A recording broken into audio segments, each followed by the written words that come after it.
shutout. 8th inning, 10-3. Bases are loaded for Verlander, who waits on a 3-0 pitch. He swings, and it's a high fly ball, deep center field. It is gone! Home run! And a huge bat flip to celebrate. All right, Ben, start the show already. All right, and now joining us, our special guest, former GM of the Los Angeles Dodgers, one of the most winningest GMs in Dodgers history. He does it all, Ned Colletti. Ned, thank you so much for joining me, man. Hey, pleasure to be on with you. Great to be here. Of course. So one thing I want to ask you, and I had a really cool conversation last night, actually, with Tigers manager A.J. Hinch about managing in October and how stressful that can be for managers. But one thing I want to ask you is from the GM side, from the front office side, you prepare your team all year long for October. So once October hits, how stressful is that for you as a GM of a team to just, all right, here we go, let's go win? You know, once you put the rosters in, I mean, all you can do is kind of sit back and watch and hope. And it's not easy. You know, if you had one of those little step counters, how many steps you took in a day, you'd probably find most GMs about 20,000, 25,000, probably pacing up in the booth they're in, because you're kind of helpless. You know, you put the team together with a lot of different people. You got a lot of different emotions going on, and you're really kind of, you don't agonize pitch to pitch, but you almost agonize pitch to pitch. It's like the feeling, you know, as a player, I never used to get super nervous once the game started, but watching my brother out on the mound, I was an absolute wreck because there's nothing I can do about it. But as a player, you're fine. But I imagine you up in the suite or wherever you're watching the game, you're just a big ball of emotions, not able to control anything anymore. Oh yeah, you know, I would, when things would get tough, I'd walk to the back of the booth, and the players knew it. I mean, I'm way up there. They'd always look up and they go, uh-oh, he's not in a good mood right now, or he's feeling pretty good right now, depending on the situation, you know. My last 2 years as a GM, we finished off in St. Louis, and we lost the LCS in St. Louis, and we lost the division championship series in St. Louis. That was 13 and 14. And the Cardinals put us in the same suite both years. I sat in the same seat both years, and I watched the same result both years. So, needless to say, that's the last time I've been to St. Louis. Seriously, are you not a very superstitious person? I feel like that next year you're going to switch up the seat or something, or tell them, I need a new suite. Well, I don't know about superstition. You know, you do get into a routine, I think, as much as superstition. You know, sit in the same place on the plane, same seat on the bus, Yep. Good or bad. You know, but the bus, the plane, the suite had nothing to do with what was going on down on the field. And that a big part of winning in October is deals that are made throughout the season. Big deals that are made at the trade deadline. We saw one with the Dodgers this year with Max Scherzer and Trey Turner. And you were certainly a part of one of the biggest ones in Dodger history, and perhaps the biggest in Red Sox history, with Adrian Gonzalez and Carl Crawford coming over to the Dodgers. So what I want to ask you is, talk about making those trades, but also, was there ever a trade, a big blockbuster trade that you thought you had done, but at the last second it's pulled from under you and it didn't end up getting made? Oh yeah, I'll take you back to the '08 season, and our team had competed, and we were hanging in there, in and around 500 the middle of July, and I was talking to Chris Antonetti with Cleveland about CC Sabathia, Jamie Carroll, who could play all over the infield, and Casey Blake, obviously a solid third baseman. Yeah. Nomar Garciaparra had been hurt at third base. Rafael Furcal was out with back surgery. So I was trying to fix the left side of my infield and also add somebody to a really good rotation. And we got down to the last day, and you can probably look this up and find that Milwaukee acquired CC on a Monday. That Saturday, 48 hours ahead of time, I thought we had the makings of a deal for five prospects, one of which was a real big league player, going to be in Carlos Santana. And got down to a meeting with ownership in San Francisco at AT&T Park, I think it was called back then. Sat with Joe Torre and ownership, and just couldn't get approval to do it. Whether it was financial, whatever it was, just could not get approval to do it. That was probably the biggest one that I thought we had an opportunity to do and couldn't pull it off. And as it turned out, about 10 days later, I was able to get Casey Blake. and that cost us Carlos Santana, and Cleveland paid all the salary of Casey. And then about 6 days later, we made another big trade. This is the first big trade I was able to do with Boston. Theo was in charge back then. We acquired Manny Ramirez, who really was terrific for us the last 2 months of the '08 season and got us into the LCS. And in that case, Boston paid all of Manny's salary. So those were like about 10 days apart. Losing CeCe, probably because of finance. B, getting Casey Blake is a third of that deal that we tried to get. CeCe Sabathia ended up having a tremendous year for Milwaukee and going into the postseason. And then adding Manny to a team that was kind of close to winning, and we ended up beating the Cubs, swept the Cubs in 3, and then got beat by Philadelphia. Manny, by the way, yeah, Manny, you said is terrific. If there's a word for better than terrific, it was Manny when he came over. That was one of the best trade deadline acquisitions in the history of this sport, in my opinion. I mean, he came over and it became Manny Wood. He was incredible. And you mentioned CeCe Sabathia, and he went on with the Brewers to be pretty good in that postseason, and how you almost gave up 5 prospects for him. I want to talk to you about that. The whole, how do we handle what prospects we send? And you hear a lot about, at least from my perspective, the longer you have a guy under control. For example, CeCe wasn't under control for long, so 5 prospects at the time is a lot. But a guy like this year, when one that I think of that is under control for a little while, Joey Gallo, who's not just this year, you get him for next year. So maybe you send more prospects. How does that work? How do you figure out behind the scenes, all right, we're going to send him our number 1 prospect, or okay, this is going to be our 3 and 4 prospect? How does that whole process work? Well, there's a handful of things you find yourself thinking about. One is really, where is your team at? Where is your big league team at? And do they have an opportunity to win if you do something? And I always think it's important that when you have a team that plays hard and competes, that somebody walks through that door at the end of July who they know is a big league guy, who they know as soon as they walk in, that's a difference maker. So you start there. Who are you looking at? That's a key thing. And also knowing your prospects. I think you have to really know your prospects. And some markets are different. Some markets are tougher to play on. I don't think just anybody could be a Yankee or a Red Sox or a Philly or a Dodger, for that matter. I'm not trying to leave any teams out, but those 4 to me they've got a different way to them. The expectation is massive always. Some of the prospects that I've traded away, and I'm sure that Andrew Friedman has traded away since, when you look at them, they may be big league players, but are they going to be big league players where the lights are hot all the time?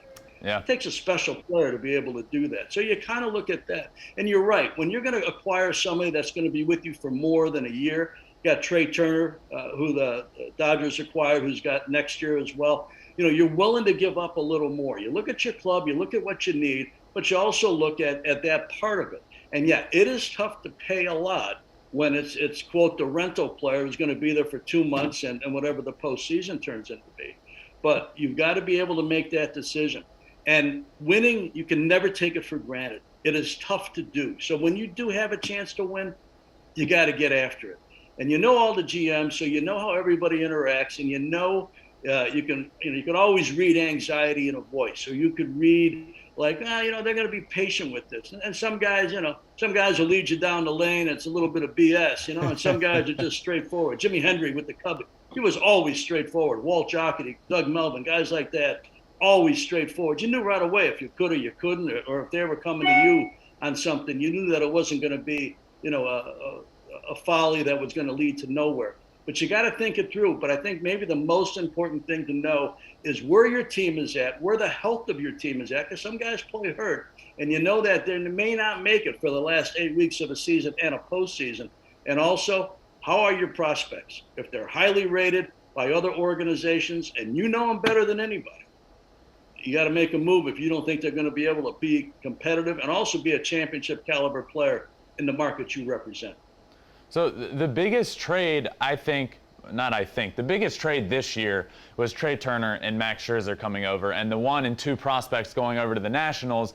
And obviously we know the players Trey Turner and Max Scherzer are. They're all-star players. They're gonna help the team on the field.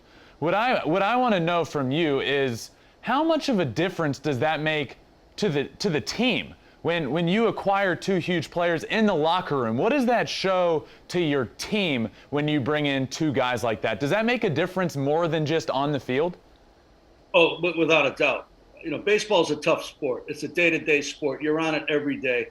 You don't play once a week. You don't play 2 or 3 times a week. You're playing most of the time 7 days a week. You got 162 games in 183 season. And think of where we came from. 60 games last year. You go from 60 to 162. That's like running 110 meters, and now you're running marathons. It's a different mental approach to it. So teams get tired. When you get to the end of July, guys are tired. Guys are looking for really a sign from the front office and ownership. Hey, you know what? We respect what you've done. We see where you're at. We're going to mortgage a little bit of the future to really fortify what we've got.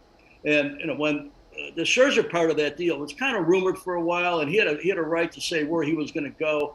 And I couldn't see him ever picking a place better than LA.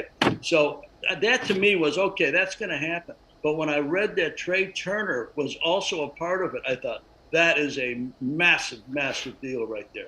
And everybody in the clubhouse knows who these guys are. They just got done playing them in 2019 in the playoffs, so they knew them. Everybody knows Max Scherzer forever. And you're talking about 2 star players, not guys that are just going to fill in, which is also something you need to do, especially when you get to when the August deadline was there. Those were kind of like players that you could fill in to really take care of something that you saw starting to fracture a little bit. Not easy to do sometimes. Yeah. But that July deadline, a lot of teams fortify themselves and really jolt that room in a good way by bringing in some star people.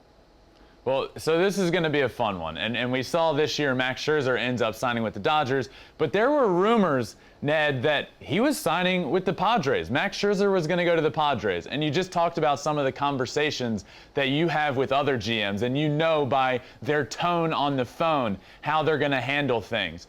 Are there games that are played behind the scenes, things that you tell GMs or that other GMs will feed you to feed to the media to get certain things said so that they can send better prospects or give up more? How much behind the scenes at this trade deadline do GMs play games with one another?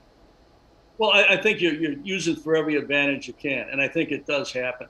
I was in the game for a long time. It's my 40th year, so I had a lot of relationships established with some really good baseball writers, some of the best of all time. And we had become friends through 20, 30 years of talking the game. And you know who you can trust. And they would always be calling from about the 20th of July on. They're always dialing me up looking for some information.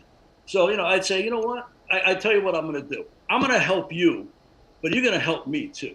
So you start calling around to the people you got on the inside to find out what's really going on. I like that. And I'll give you a little bit on the side too, And so, that happened with me, and I'm not ashamed to say it. Hey, you're trying to figure out what is really going on. It's interesting for me to read all the trade rumors and the trade rumor sites and this and that, how much is talked about and how little of it ever gets done.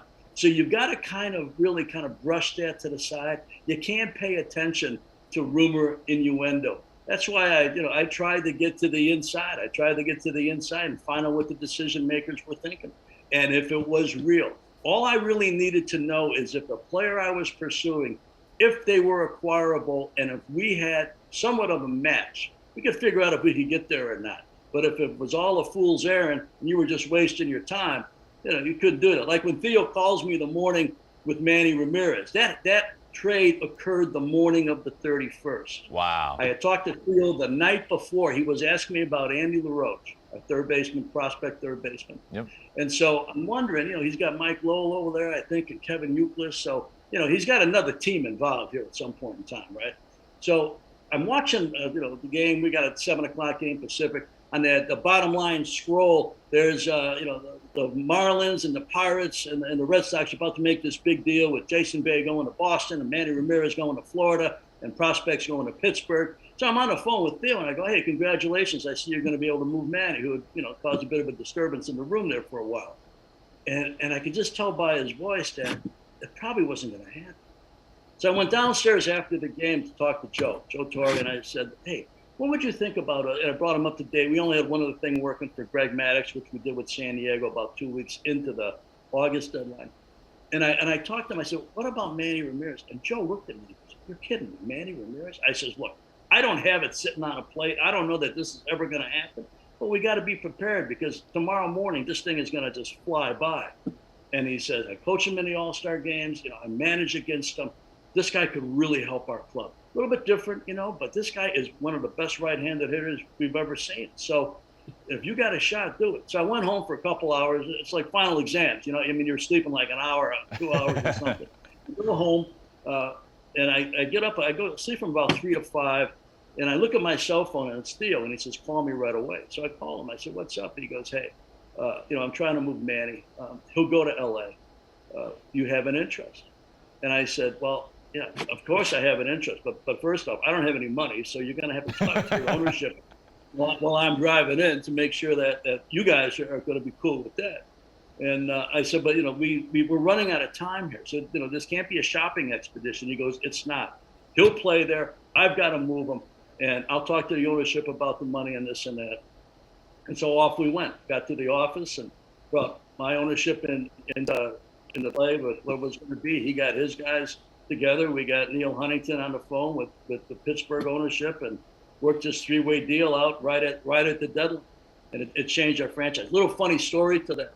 Mitch Poole, our clubhouse guy, the home clubhouse guy at the time for Dodger Stadium, also the one that was instrumental in having Kirk Gibson tell Tommy that he was ready to hit in the '88 World Series. Yeah. The Boston clubhouse guy calls Mitch Poole, and he says, let me give you Manny Ramirez's hat size and bat size and all the rest of it. And Mitch Poole goes, get out of here. What are you talking about?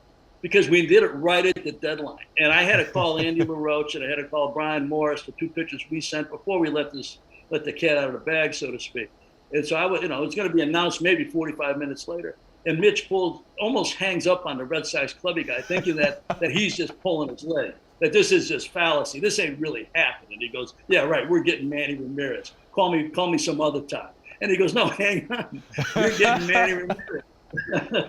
So he put him on hold. He called me. He goes, are we getting Manny Ramirez? I said, you bet we are. Just keep it down for a little while. That's incredible. And such is the story of Manny Ramirez coming to the Dodgers, which is one of the greatest trades in the history of the Dodgers, really, which is incredible. And you mentioned money there for a little bit. I want to talk about 2012, Ned, when it's public knowledge that you were basically handed a blank check. A lot of money opened up and said, go spend it, go get us some players, go win us some ball games. How stressful was that time for you, and how fun was that time? Talk about that period where you just had to go sign players and win ball games. Well, I'm an action-oriented guy. I love the action of trying to make deals, trying to make your team better. And we had gone through a couple bad years, tough years. And we had to take it in the context of where the organization was, too.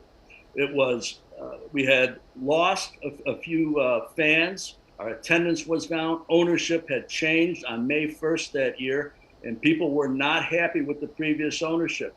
Stan Kasten, Mark Walter, Magic Johnson, Peter Guber, this group comes in, and now they're going to make a mark. They're in it to win it. And that starts on May 1st. And I talked to Stan a few weeks before that, and he said, I want you to think about things that you thought about doing but could never afford to do. And we also had a TV deal, our local rights deal, coming up at the end of that season. So we had a lot of different things to try and manage. Always had admired Adrian Gonzalez, especially from the San Diego days where he just pummeled it with us down in San Diego, and a tough part to hit home runs. He was an excellent hitter, big run producer. And so I had some interest in Adrian. And I talked to Ben Cherington earlier in the year about Adrian, and he was hands off at that point in time, couldn't do anything with it. So we just kind of kept in touch on that. And I knew he wanted to move Josh Beckett, and I knew that he wanted to move Carl Crawford. So ownership and I continue to have discussions, our ownership continue to have discussions about that. And they love the idea of adding Adrian Gonzalez to it. And they went to an owners meeting, and they met with the Red Sox ownership, and they came back and they said, look, we know where you've been. And Mark Walter worked in Chicago, and that's where I'm from, he says, and he knew how I grew up. Lived in a remodeled garage half my life and different things like that. So he knew I I realized the value of money all the time. So, he says, we need to do this deal. We got this TV deal coming up. We got all these different things. We got a team that has played hard. Our team was in it, but we kind of cobbled it together. Our payroll had gone down about 30 million from one year to the next, and now it started to rejuvenate. And we had gotten Victor Reno, Joe Blanton, Manny Ramirez in the month of July, and now we were working towards August. So they come back from this meeting and they say, hey, we're ready to go, and don't worry about the money. And I was like, whoa, I got to worry about the money. So we had these conversations, and we went and we ended up doing this deal that also changed the franchise. It enlivened Dodger Stadium again. I think, in my opinion, it showed the fan base that this ownership was real, that they were going to invest and that they were going to take a shot at it all the time. And they did. I think we got eliminated the day before the end of the season in the wild card in 12. Made a lot of trades. Sometimes it's a little bit unsettling to do too much at the deadline and then too much in August, which is when their Red Sox trade occurred. But we needed to do it. We needed to do it for a lot of reasons. Rejuvenated the fan base. TV deal comes up, and it turns out to be a very, very healthy financial deal for the organization. That trade probably, and the way the team played, may have had a little bit something to do with that, I'm thinking. So that's kind of the background to it. But a lot of different things were in play. Plus, it was August. So everybody had to clear waivers. Right. Not easy to do. Well, it really kind of changed the course of the Dodgers franchise and kind of got them to where they are at this point. One of the best teams in the league consistently over the last 5 years, the best team in baseball. And that kind of started it all. Ned, when I look at the game today, I often wonder how much of a fingerprint the GM and the front office has on what we see happen on the field. And you've started to hear more and more about it. Mike Schilt just gets let go from the Cardinals manager, and basically what comes out is that he just wanted control of his own team, and the Cardinals didn't want that. They wanted to have it come down from the front office. And Dave Roberts said recently when Urias didn't start in a game in the postseason that it came from the top. It wasn't his decision. How much of that goes on? How much of the front office is controlling what happens on the field in today's game? Well, all I do is read it or hear about it like you do. So I don't know the detail. I don't know the one-on-one conversations or how prepared a manager is with a lineup card sitting on his desk. I mean, we all hear stories. I don't know what is fact, what is fiction. I can tell you the way I did it. If I felt my responsibility was to give the manager and the coaching staff my view. If I wouldn't have Joe Torre managing if I had to tell Joe Torre what to do every day. Joe Torre was a Hall of Fame manager. It didn't work that way. And Dusty Baker, I was with him a long time in San Francisco, and Felipe Alou, and then Grady Little, Joe, and then Donnie Mattingly. If I had to tell them explicitly what I needed them to do, I thought maybe I'd have the wrong person. They have a feel for the game. And I thought that it was always going to be respectful. It's my job to say, hey, this guy's swing's getting a little long. This guy's arm's looking a little tired. Release point is changing. Spin rate is changing. There's some things changing here. Be aware of this. But you've got the best field. That's why I have you in the position, especially with Dusty and Felipe and Joe Torre. That's why I got you guys in this position. And Brian Sabian hired Dusty and Felipe. I don't want to misspeak on that piece of it, but intimately involved in the process.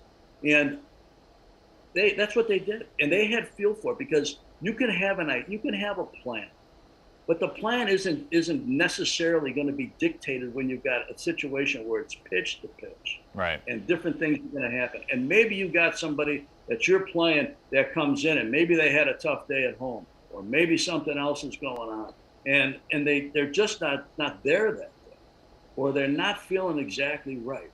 It's tough to script things in a sport, because that's why people love to watch sport. It's not scripted. It's like every minute is going to have a new thing to it that you can't necessarily predict.